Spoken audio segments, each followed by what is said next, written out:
Centaur, your kind of company.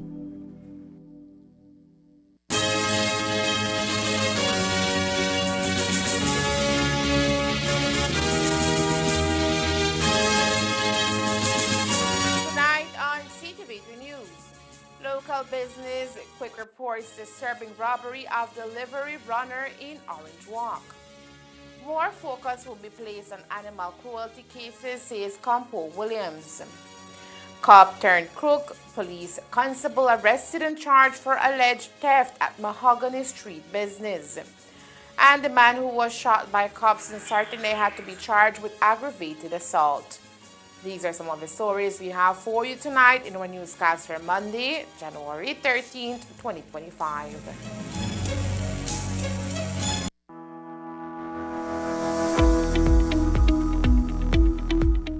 The New World screwworm is a serious threat to livestock, pets, wildlife, and even humans.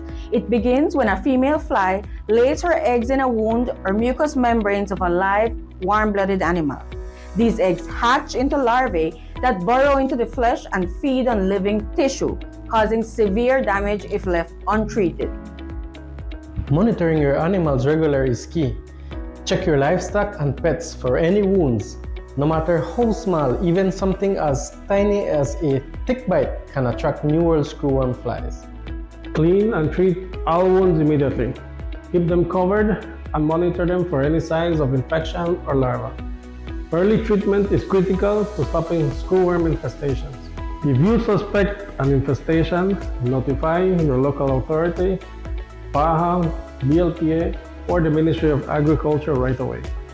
Quick action can prevent the spread and protect your livestock and community. Together, we can protect our livestock industry by preventing New World screwworm from entering Belize. Stay vigilant, treat wounds, and report any signs to the proper authorities. Stay informed, stay protected.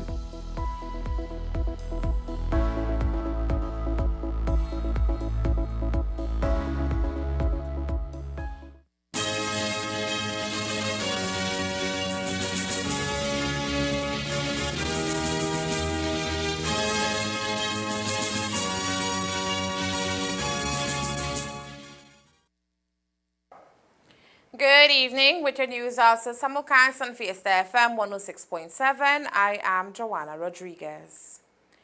As we told you on Friday, a police officer in Orange Walk has been officially arrested and charged with animal cruelty following a deeply disturbing incident reported this week in the community of Trawl Farm. 34-year-old police constable Mauricio Wright was charged after a graphic video surfaced online showing him violently attacking a dog with a machete. In the footage, which has ignited widespread outrage, the officer can be seen striking the dog repeatedly while it is tied to a tree by a very short leash, leaving the defenseless animal unable to escape the brutal blows. The incident also caught the attention of the Orange Walk chapter of the Humane Society, which, alongside its partners, advocated for the case to be thoroughly investigated. Today, Commissioner of Police Chester Williams told the media if another similar case arises and there is evidence, charges will also be levied.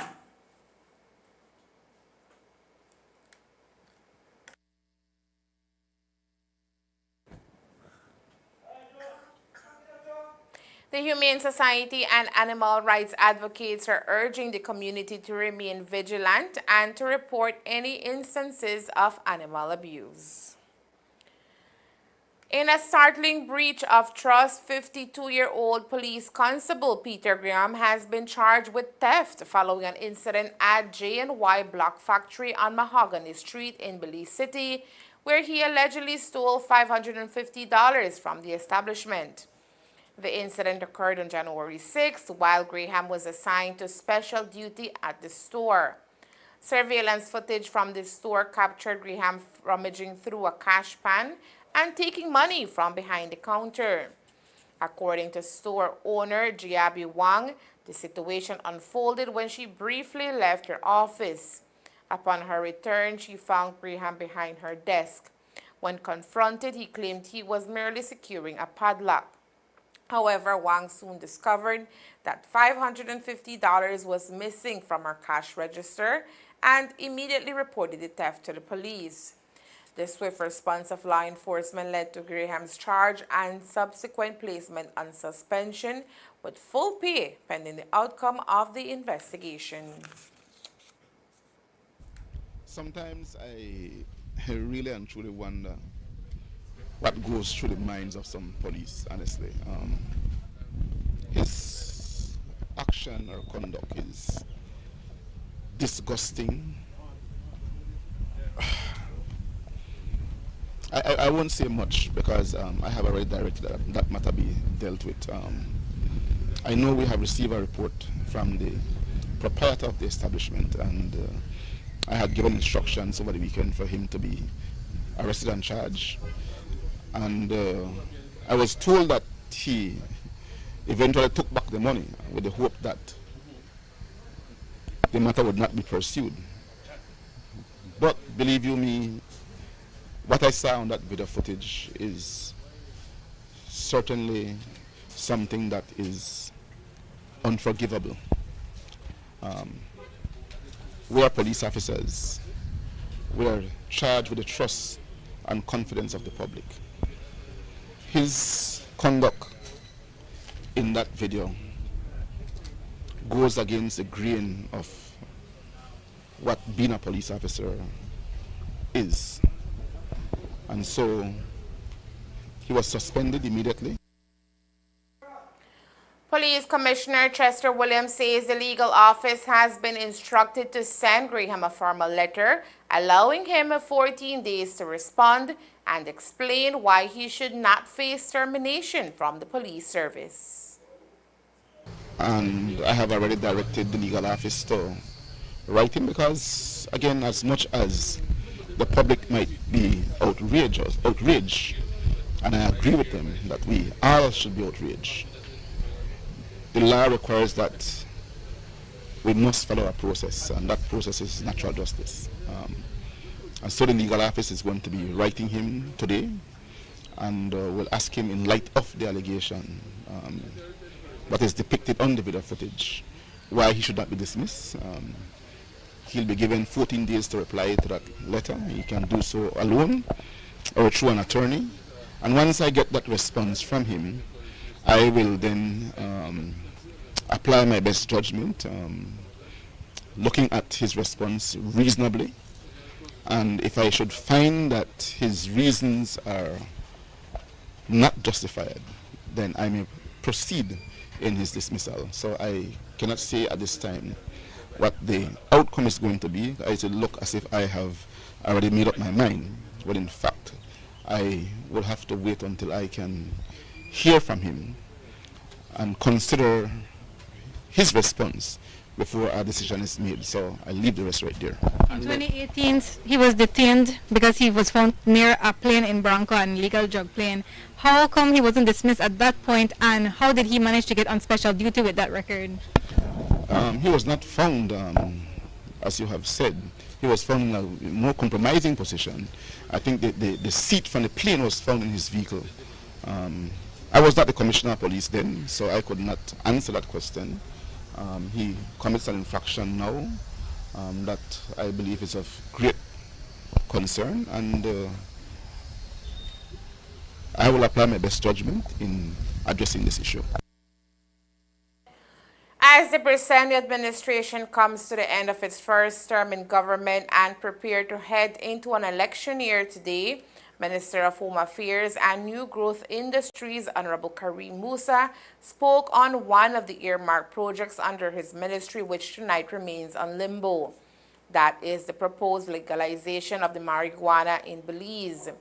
While that proposal was made early in their term in government, the proposal remains shelved following backlash by some in the public eye. Though there is not much to report in terms of an update on this process, Minister Musa says we can expect more action in this year in that regard. There's no update on it, but I know that 2025 is an election year, and it is my hope as minister that we'll be able to get that on the ballot. Considering this is your last year as New Growth Ministries and with the... You're giving me a new job? What did I say? This is my last year as minister. No, before election. We don't know what you'll get next year. Who knows, maybe something different. But with the legalization bill stalled as it was this entire time, do you feel like anything meaningful was accomplished over the last 4 or 5 years? Definitely, because I feel that it opened up an appetite for innovation at new industries that might not be your traditional industries like aquaculture or sugar and citrus and bananas. I see that it definitely opened up a whole realm of possibilities. It does require, however, that we amend a lot of legislation to assist industries like the Kahuna industry moving forward. And so I think that while it is that the main focus of creating the new industry was to see how we can introduce cannabis as one of those industries, I think there are so many other bright ideas that have come forward, and hopefully even the orange economy, the film industry, the music industry, these can be put as priorities in the next administration. Will you say that? Acting Police Corporal Derman Dawson was dismissed from the Belize Police Department following a shocking incident on Valentine's Day, February 14, 2024, at the San Ignacio Police Station. Surveillance footage captured Dawson sexually assaulting a female constable in the presence of other officers. The footage revealed Dawson emerging from behind the counter, grabbing the constable from behind and fondling her breast. When the constable attempted to resist and slap Dawson, he retaliated by striking her across the head. As she turned to confront him, Dawson raised his hand to slap her again, but other officers intervened, diffusing the situation. Dawson was charged with 1 count of harm and 1 count of sexual assault. The Commissioner of Police, Chester Williams, condemned Dawson's actions, describing them as a grave violation of police conduct. On December 28, 2024, Dawson faced a disciplinary tribunal and was found guilty of multiple offenses, including prejudice to good order and discipline, striking a member of the Belize Police Department, and engaging in conduct of major consequence. As a result, Dawson was dismissed from the force. Dawson has 21 days to appeal the decision. In addition, he still faces the pending criminal charges, with his trial for harm and sexual assault set to begin next week. That matter was placed before a tribunal, and Mr. Stolan was tried and convicted by the adjudicator. The adjudicator recommended his dismissal based on the gravity of the charge. That recommendation came to me, and I affirmed the decision of the adjudicator in dismissing Mr. Dawson. Coming up next, Belize youth converge to address climate change amid record global temperatures. Stay tuned. Corozal Cable Technician vacancy. Looking to join a growing and innovative company in the telecommunication industry? At Centar, we believe the work you do should be as empowering as the services we provide and deliver to our customers. Therefore, interested applicants from Corozal Town wanting to join our team as a cable technician, Corozal branch, must possess, in addition to a high school diploma, the following qualifications: ability to handle basic installation tools, including a 30-feet ladder, ability to test, troubleshoot, and document test results, ability to install, terminate, and test coax cable and twisted pair cable, must have a valid driver's license and be able to travel, must be willing to work flexible hours, possess excellent customer skills. Understanding basic computer networking will be an asset. Interested applicants must submit a letter of application along with their resume, 2 letters of reference, and a police record no later than Monday, January 27, 2025. To Human Resources Manager, Center Communications Corporation Limited, 61 Queen Victoria Avenue, Orange Walk, Town.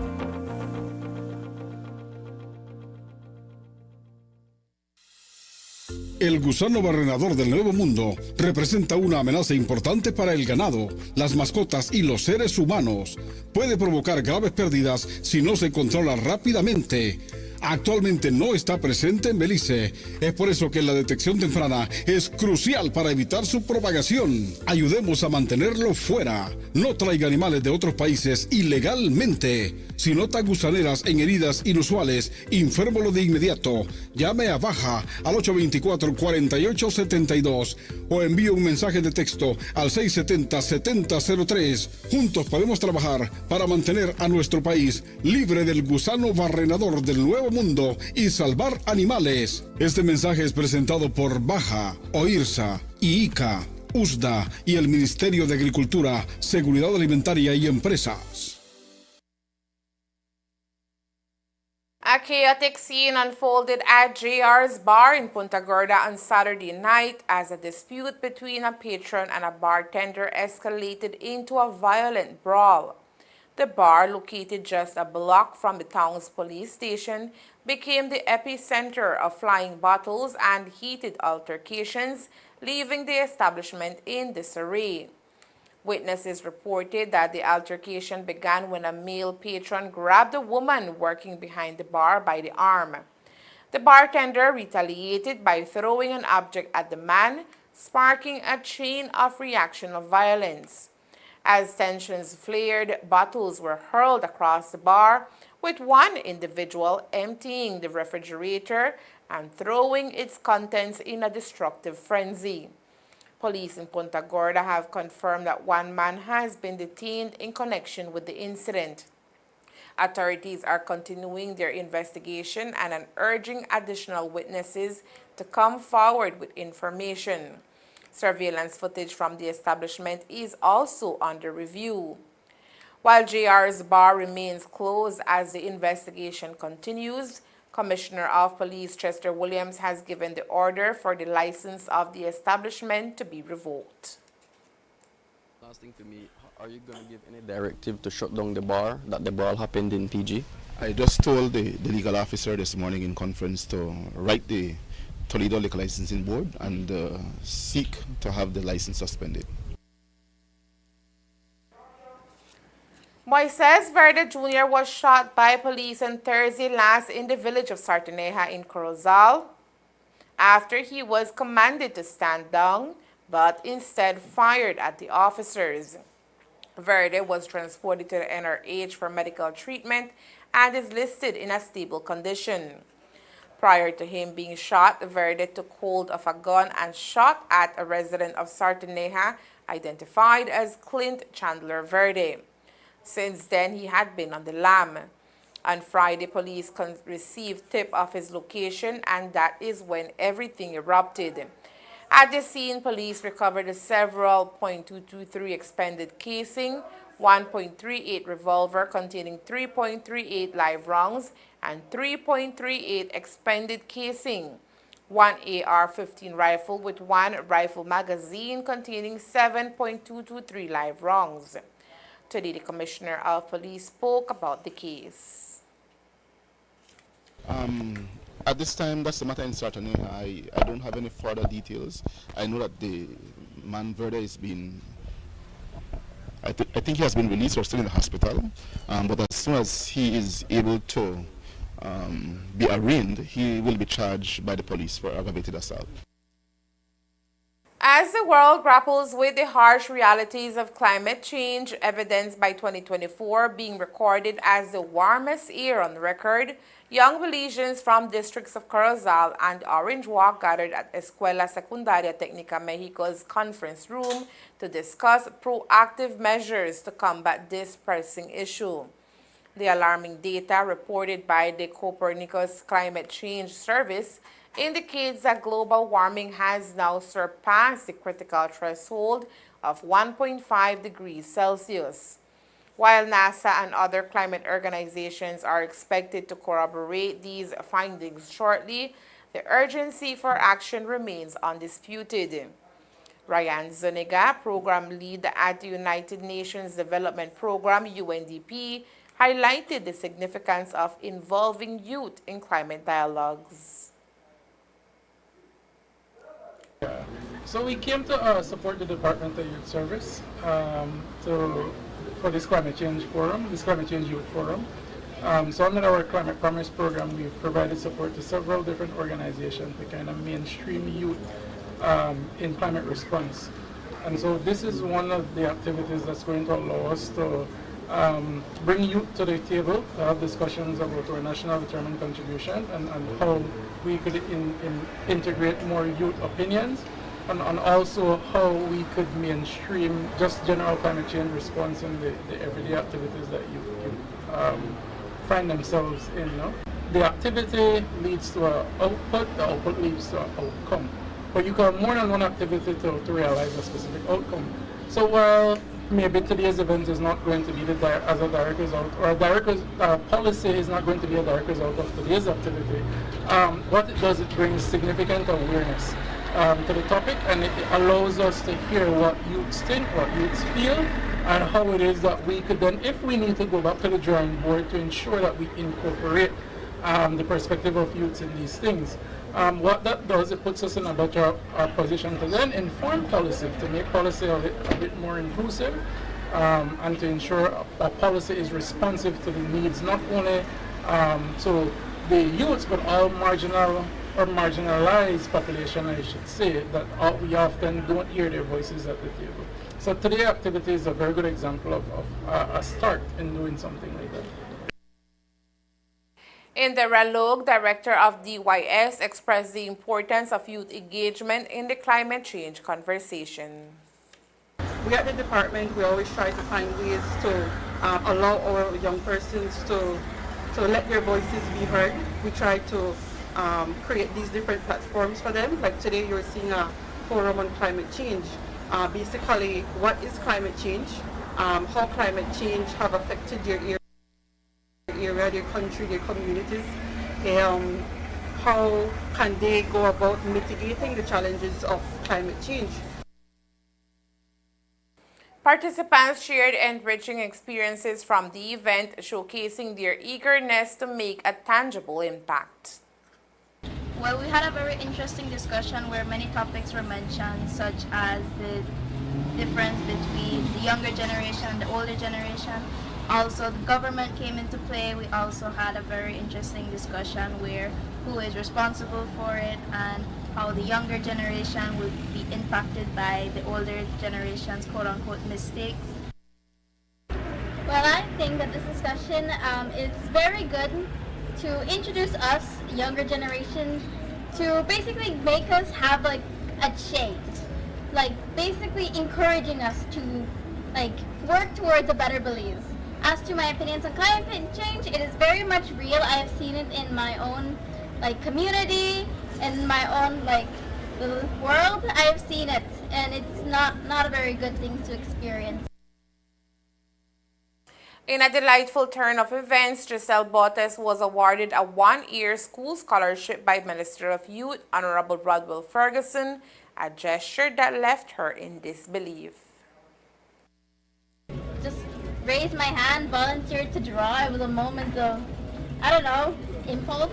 And the next thing I know, after my entire drawing escapade, next thing I know, the minister stands up and saying, "What's your name?" And I said, "Giselle Bottes," and say, like, "Do you have any scholarships?" Well, technically I don't have a scholarship. I have a working scholarship, but I don't know if that counts because it's 50%. And he said, "I'm going to give you a one-year scholarship." I don't know for what, but he said a one-year scholarship, so I don't know how to feel actually. I'm apathetic. As the situation demands immediate action, Belizean youth are stepping up, ready to spearhead initiatives that could shape a more sustainable future for their nation and the world. The Belize Police Department and the Ministry of Home Affairs and New Growth Industries today officially launched the Highway Interdiction Team, HIT. This newly established 14-officer unit aims to strengthen law enforcement efforts on Belize's highways nationwide.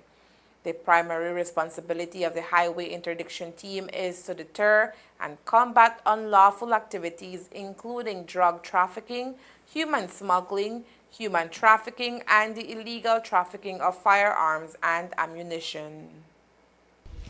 Our thoroughfare across the country has been used by not just local criminals, but also by international criminals or transnational criminals.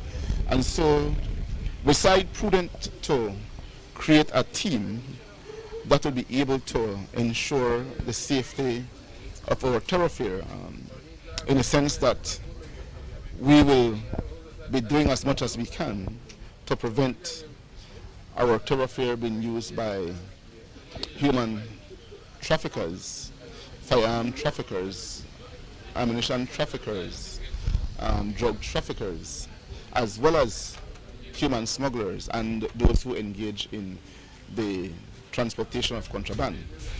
And not just only that, we also have other types of transnational crime that we must guard against. And so to have these teams on our highways on a daily basis is going to serve us tremendously in ensuring that the highways are safe for those persons who use it. Secondary to the functions, as I have mentioned earlier, is the issue of road safety, as it relates to ensuring that users of our highways comply with road safety regulations. And so the team will be issued with ticket books, so they'll be able to issue traffic violation tickets. The HIT team is also expected to partner with local traffic policing efforts and the Ministry of Transport to address driving under the influence of alcohol and other unsafe behaviors on Belize's highways. We will give them as much tools as is required to ensure that they are able to achieve the objectives of the unit. We cannot put them out there and give them certain tasks without the requisite tools to be able to complete the task. And so looking at breathalyzers, looking at speed guns, looking at ticket books and the likes are critical to the functions that they would have to be carrying out, along with other equipments that will be used to inspect and search vehicles on the spot. Those are things that the embassy will be providing to the team so that they can be able to discharge their duties the best way they can. We are currently in discussion, I think should be finalized by now, the different amendments to the road traffic regulation that will deal with the issue of the use of breathalyzers. This new team, according to Minister of Police, Honorable Kareem Musa, will go a long way to ensuring our country's roadways are made safer moving forward.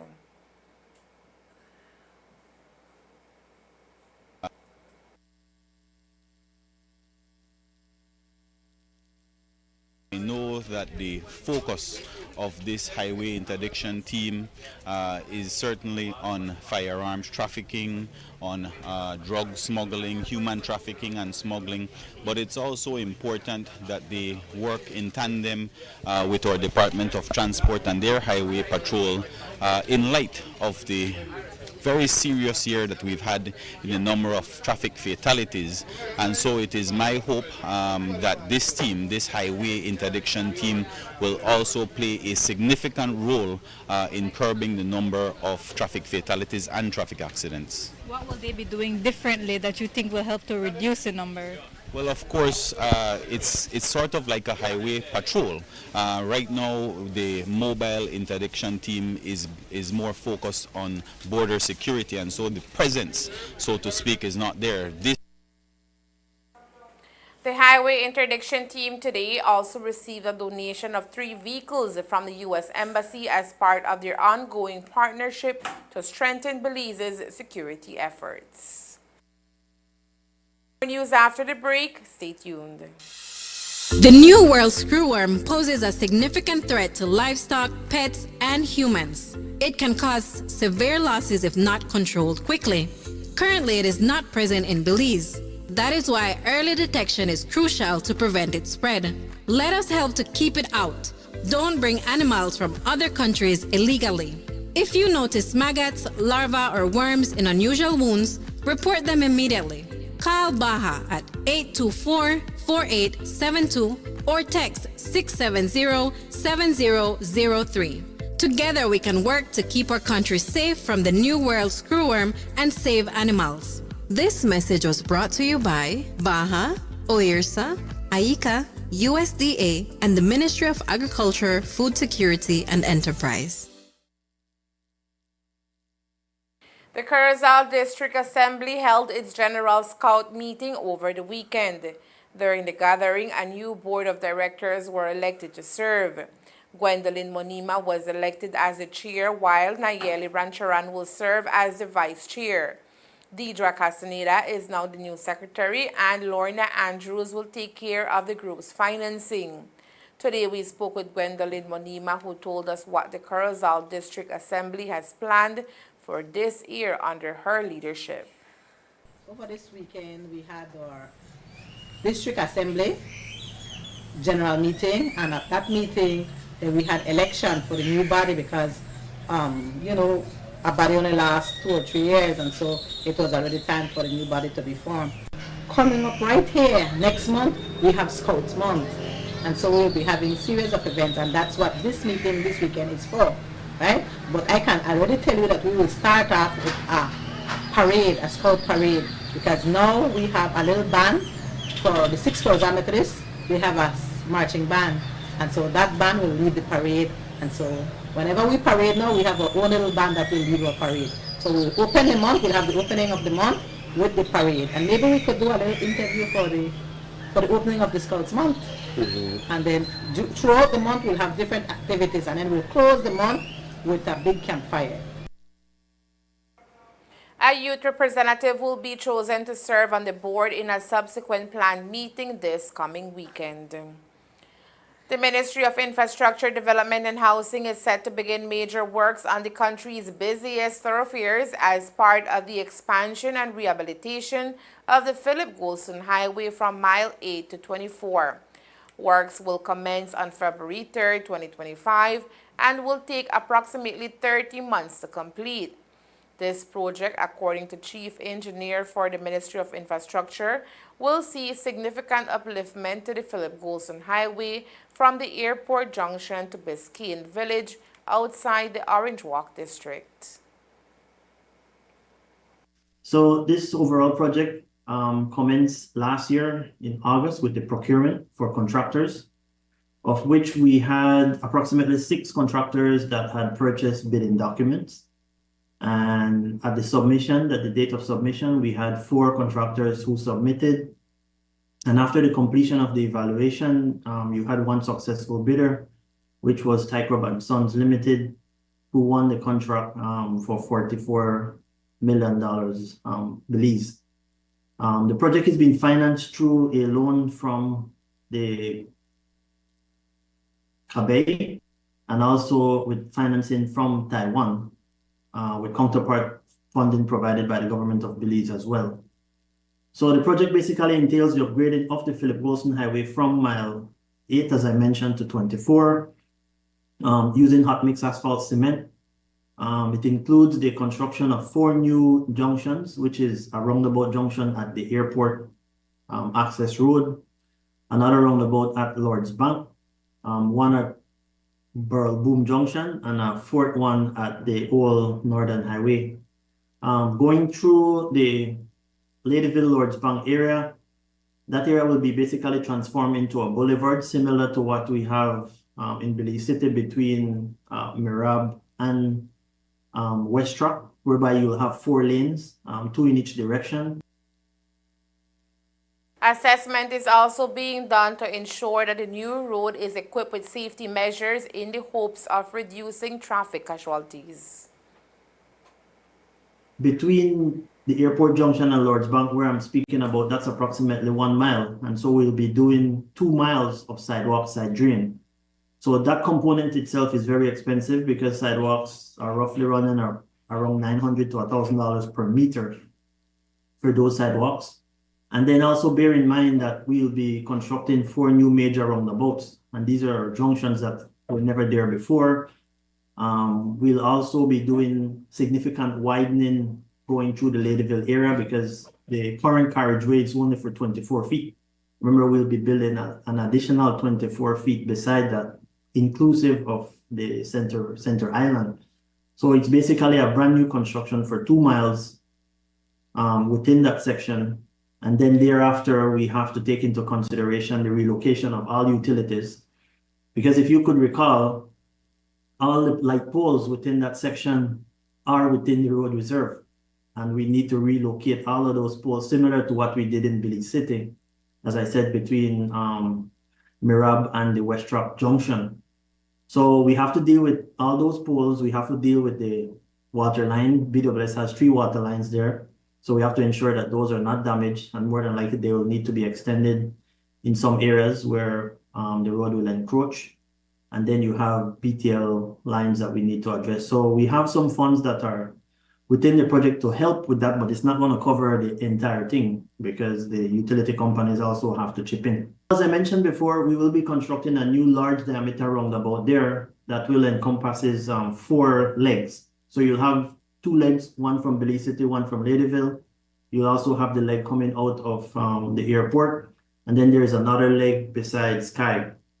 So that will be the 4th leg. So the idea is to try and improve that junction, particularly for safety and also for the easy maneuverability of vehicles going around and circulating that roundabout.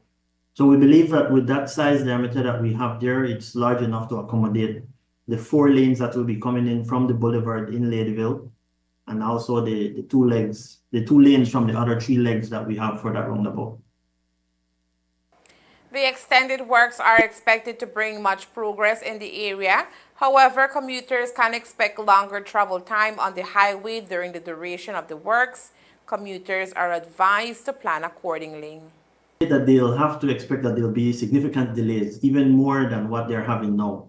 So we also have on our team a social specialist that will be on the ground very shortly, I believe later this week, starting to communicate with residents and also with the businesses that are along the carriageway that we will be working.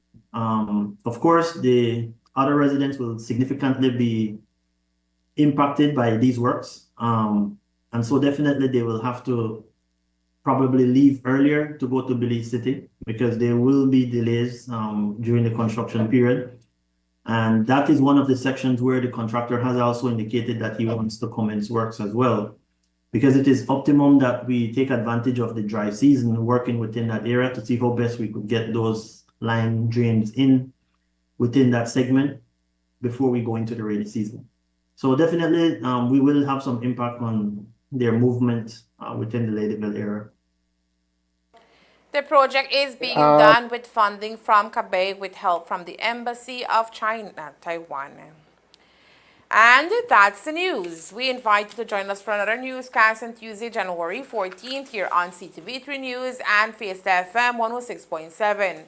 Remember that to read a text version on the news, you can visit our website at ctv3policenews.com. You can also log on to our Facebook page for current stories at facebook.com/CTV3 Release News or our YouTube channel at CTV3 News BZ. From all of us here at Ctv3 News, thank you for watching and listening. Good night.